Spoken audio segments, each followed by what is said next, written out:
Everyone, welcome back to my channel. और आज मैं बात करने वाली हूँ एथिक्स पे कि एथिक्स की प्रिपरेशन आप कैसे करें, कैसे आप उसमें ज्यादा से ज्यादा 120 प्लस स्कोर कर सकते हैं और कैसे आप अपनी प्रिपरेशन को एक लेवल पे लेके जाते हैं, कैसे आप केस स्टडी सोल्व कर पाएंगे और कैसे आप अच्छे से टू द पॉइंट्स अपने खुद के नोट्स बना सकते हैं। क्योंकि मैंने बनाए हैं, मैं अभी आप लोगों को दिखाने वाली हूँ कंप्लीट, तो आपको सब चीजें समझ में आ जाएगी कि कैसे आपको नोट्स बनाने हैं और कैसे आपको एथिक्स की प्रिपरेशन करनी है। एवरी टॉपिक पे कैसे आपके पास एक शॉर्ट नोट्स होना चाहिए। क्योंकि जैसे आप प्रिपरेशन करते हो तो मान लो कि आपने कोई भी बुक ली, आप कोई भी बुक मान लीजिए, जैसे कि मेरे पास जी सुब्बा राव की बुक है और एक बुक और है, तो सेकंड एआरसी की भी बुक होती है, उसमें से भी थोड़ा सा सिविल सेवा के लिए कंटेंट निकल जाता है। बट होता क्या है, आप किसी भी बुक को पढ़िए, कंप्लीट जो यूपीएससी का सिलेबस होता है उसके अकॉर्डिंग टॉपिक्स नहीं दिए जाते हैं। मुझे तो कोई ऐसी बुक नहीं मिली जिसमें किसी एक ही बुक में सारा का सारा यूपीएससी का सिलेबस हो। तो कहीं ना कहीं आपको गूगल से, यूट्यूब से अलग से मतलब आप सिलेबस को रखिए और उसके अकॉर्डिंग अपने शॉर्ट नोट्स बनाइए, या फिर आप कैसे प्रिपरेशन कर सकते हैं, कैसे आपको एथिक्स में 120 प्लस मार्क्स लेके आने हैं, वही चीज मैं आज आपको समझाने वाली हूँ। तो चलिए स्टार्ट करते हैं। देखो, सबसे पहले ये वाली बुक होती है जो कि मेरे पास है, तो अंडरस्टैंडिंग के लिए आपको इस बुक को पढ़ना बहुत जरूरी है। अगर ये बुक नहीं तो कोई भी बुक ले लीजिए, बट पढ़ना जरूरी है।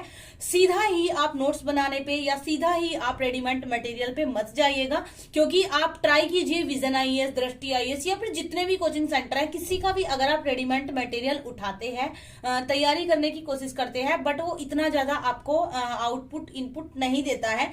तो आप क्या करना है, आपको सबसे पहले इसमें जो जो मोस्ट इंपोर्टेंट चीजें हैं वो आपको स्टडी करनी है। स्टडी का मतलब है आपको उनकी रीडिंग करनी है।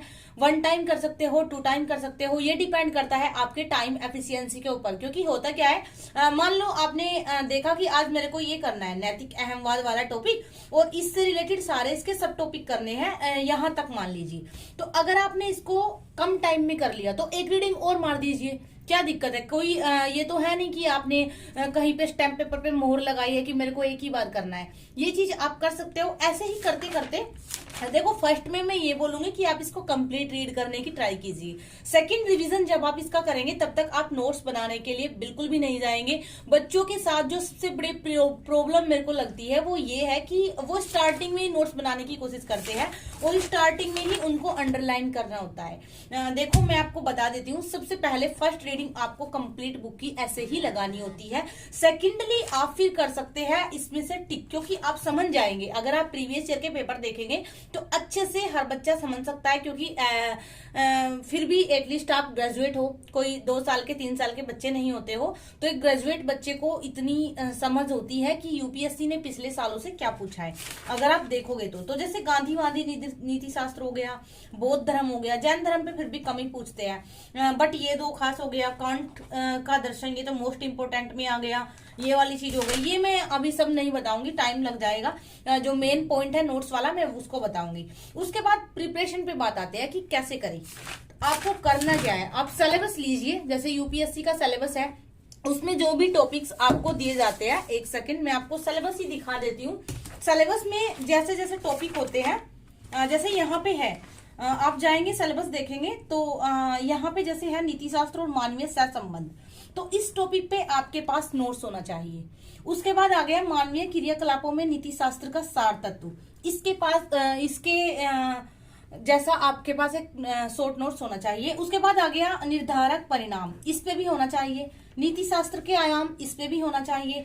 ऐसे ही जाते जाएंगे। भावनात्मक समझ, अवधारणाएं, प्रशासन, मतलब एवरी टॉपिक। जैसे यहाँ पे आ गया निष्पक्षता, इस पे आपके पास एक शॉर्ट नोट्स होना चाहिए। उसके बाद सार्वजनिक सेवा के प्रति समर्पण भाव, इसकी भी आपके पास डेफिनेशन वगैरह होनी चाहिए। अब मैं आपको दिखा देती हूँ अपने नोट्स बिल्कुल अकॉर्डिंग टू सिलेबस। तो ऐसे आपको अपने नोट्स बनाने हैं। थोड़ा सा आप सीख जाएंगे तो खुद से बना सकते हैं। जैसे अभिवृत्ति के प्रकार, ये हमारे उसका एक सेकंड में चेक कर लूं, दिख रहा है। जैसे अभिवृत्ति के प्रकार, ये हमारे सिलेबस का एक टॉपिक है। अभिवृत्ति में यहाँ पे आप देखेंगे अभिवृत्ति सारांश संरचना, तो इसका मतलब है कि इसके प्रभाव, संबंध, नैतिक और राजनैतिक अभिरुचि।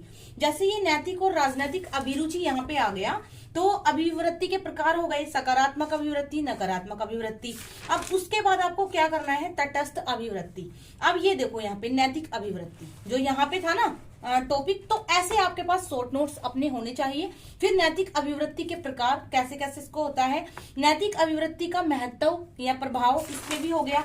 हर चीज का आपको एग्जाम्पल देना है। जैसे किसी व्यक्ति के अंदर बेईमानी या झूठ बोलने के प्रति इतनी अधिक नकारात्मक अभिव्यक्ति हो सकती है कि वह सत्यनिष्ठा के लिए व्यक्तिगत संबंधों को भी खतरे में डाल सकता है। इसी को बोलते हैं नैतिक अभिवृत्ति के महत्व या प्रभाव। तो ये होती है आपकी निगेटिव जो अभिवृत्ति होती है।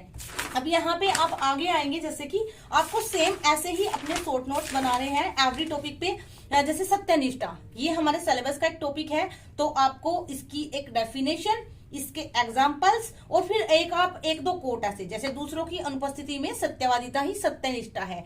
ये चीजें अगर आप अपने एग्जाम में डालेंगे अपने पेपर में, तो इससे आपके मार्क्स 1 नंबर भी अगर बढ़ेगा तो आप बाकी सबसे आगे चले जाएंगे। और उसका एग्जाम्पल, जैसे मेघालय का जो मालिनंग गांव था, वहां के लोग बहुत ज्यादा सफाई रखते हैं। इसके बाद आप आएंगे सत्यनिष्ठा के सारे प्रकार, और फिर यहाँ पे जैसे सहानुभूति, वस्तुनिष्ठता, समर्पण भाव की परिभाषा हो गई।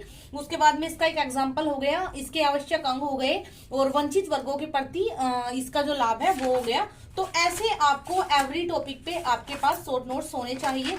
और एवरी टॉपिक के आप बीच बीच में केस स्टडी भी डाल सकते हैं। जैसे मैंने यहाँ पे अभिवृत्ति की डाली हुई है, तो बीच बीच में आप ऐसे केस स्टडी अपने नोट्स में ऐड कर सकते हैं। तो ऐसे आपको अपने शॉर्ट नोट्स बनाने हैं कि एवरी टॉपिक की, जैसे ये टॉपिक है, आपके पास एक तो डेफिनेशन उसकी आपको पता हो, एक आपको उसका एग्जाम्पल पता हो, और एक साथ में फिर आपको उसका कोई कोट वगैरह पता हो। जैसे महात्मा गांधी जी ने किसी चीज के ऊपर कुछ कहा हो, ये हमारे ग्रुप के बच्चों के टेस्ट पेपर है, तो इसके बारे में आप एवरी टॉपिक के बारे में ऐसे, जैसे यहाँ पे मैं आपको और भी ज्यादा दिखा देती हूँ।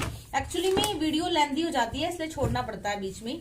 जैसे मान लो ये सूचना का अधिकार है, आरटी नियम, तो इसके रिलेटेड अगर कोई भी ऐसा जस्टिस का कोई रूल आया है या फिर न्यायाधीश ने कोई कोटेशन बोला है, तो उसको आप न्यूज़पेपर से उठा के यहाँ पे ऐड कर सकते हैं। या फिर मैंने यहाँ पे ऐड इसलिए नहीं किया है क्योंकि मैं नोट्स में करूंगी।